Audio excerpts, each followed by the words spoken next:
যে সমস্ত হত্যাকাণ্ডের হটস্পট ছিল তার অন্যতম প্রধান হটস্পট ছিল চানখারপুল এলাকা।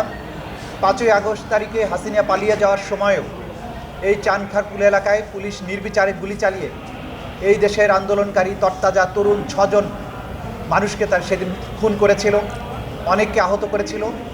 চানখারপুল হত্যাকাণ্ডের এই বিচার দীর্ঘদিন এই ট্রাইব্যুনালে চলেছে এবং সাক্ষ্য প্রমাণ আনতে উভয় পক্ষের যুক্তিতর্ক শেষ হয়ে আজকে এই মামলার রায়ের জন্য দিন ধার্য ছিল, কিন্তু মাননীয় বিচারকগণ তাদের প্রস্তুতির অভাবের জন্য রায়টি সম্পূর্ণভাবে প্রস্তুত না হওয়ার কারণে আজকে আদালতে উঠে তারা জানিয়েছেন যেহেতু রায়টি সম্পূর্ণভাবে প্রস্তুত হয়নি, সে কারণে আগামী 26শে জানুয়ারি এই মামলার রায় তারা প্রদান করার জন্য পুনরায় তারিখ নির্ধারণ করেছেন। আমাদের পক্ষ থেকে প্রসিকিউশন আমরা সবাই প্রস্তুত ছিলাম, কিন্তু আদালতের পক্ষে রায় প্রস্তুত করার যেই সুযোগ বা সময় তাদের এই সময় লাগতেই পারে, তাদের পক্ষে এটাকে রেডি করার জন্য যতটুকু সময় প্রয়োজন তারা সেটা নিতে পারেন, সে কারণে তারা সময়টা নিয়েছেন। ইনশাল্লাহ আগামী 26শে জানুয়ারি এই মামলার রায় ঘোষিত হবে।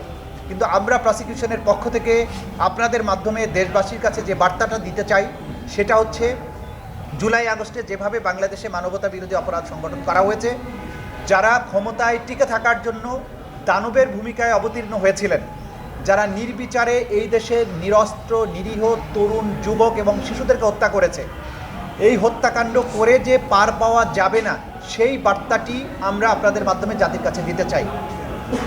এই সরকার, অন্তর্বর্তী সরকার বিপ্লবোত্তর পরিবেশে দায়িত্ব নেয়ার পরে অঙ্গীকার করেছিলেন জুলাই আগস্টে যত মানবতা বিরোধী অপরাধ হয়েছে তার সঠিক এবং সুষ্ঠু বিচার তারা নিশ্চিত করবেন। সরকারের এই অঙ্গীকার বাস্তবায়নের প্রতিফলন হচ্ছে এই ট্রাইব্যুনাল এবং এই বিচার। সেটা সমাপ্ত হয়েছে, রায়ের পর্যায়ে আছে, রায় হবে এবং ন্যায় বিচার নিশ্চিত করা হবে।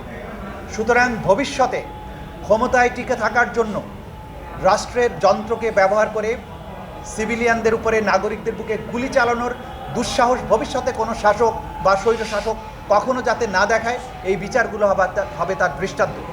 আজকে এখানে শহীদ পরিবারের সদস্যরা উপস্থিত আছেন, তারা প্রতিনিয়ত বিচার দেখার জন্য অপেক্ষা করেন। আমরা হয়তো একটা নিউজ জানার জন্য বাসায় ফেরত যাব, কিন্তু এই শহীদের স্বজনেরা তারা এক বুক হাহাকার এবং হতাশা নিয়ে সবসময় প্রতিদিন বাসায় ফেরেন, শূন্যতা নিয়ে বাসায় ফেরেন। এই শূন্যতার একটা অন্তত উপশম হবে যেদিন এই অপরাধীদের একটা ন্যূনতম বিচার এই জাতি দেখতে পাবে। ইনশাল্লাহ সেটার দ্বার প্রান্তে আমরা আছি। 26শে জানুয়ারি এই রায়টা